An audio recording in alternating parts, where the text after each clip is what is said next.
Hello, this is a video tutorial showing a twisted 2-colour, braided 2-colour long-tail cast on.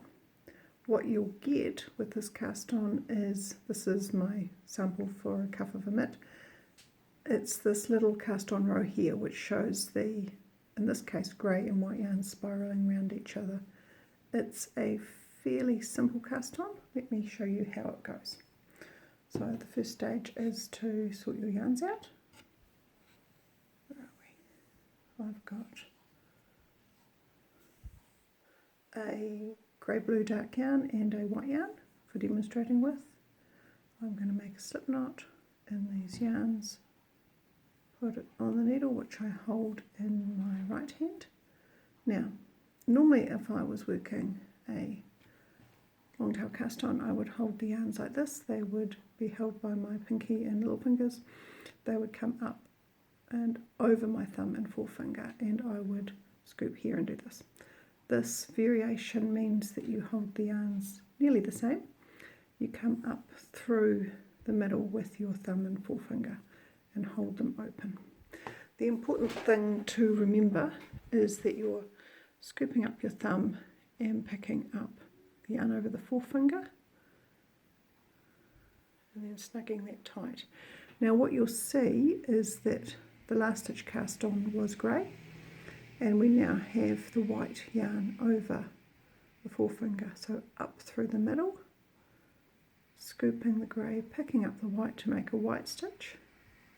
Nice thing about this yarn, this stitch, is it seems to automatically twist itself. So whatever was the last stitch worked, in this case grey, the next stitch that you need to work will be white. Coming up from underneath, picking up the one off the forefinger, coming up from underneath, picking up the one up the forefinger. Now what you will find is the yarns get quite twisted around each other. I just deal with that at the end unless I've got a very long cast on.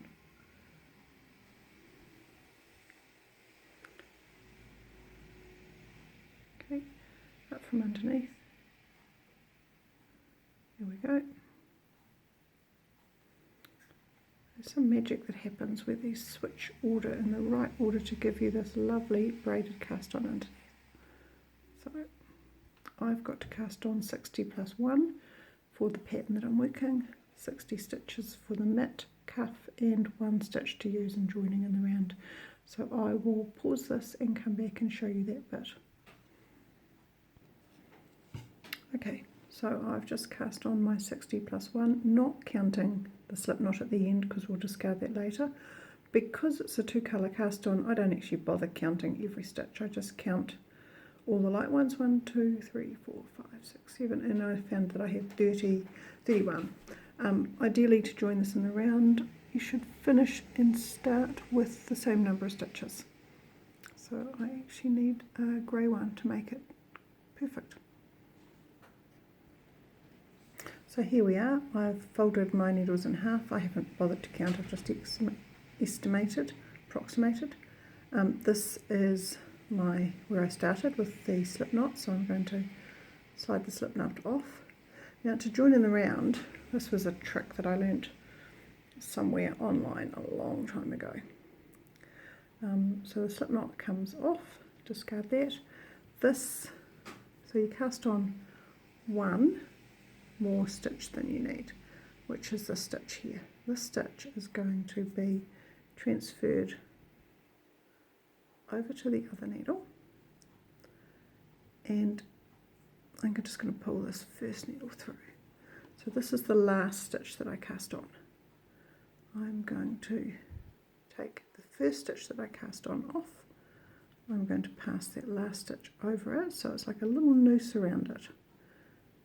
This makes a jogless, completely invisible cast on.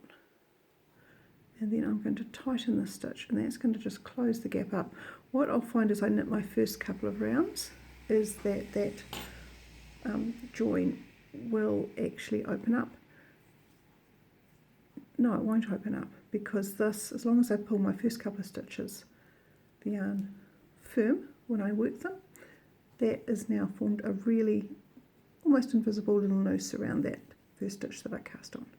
Okay, so ready to go.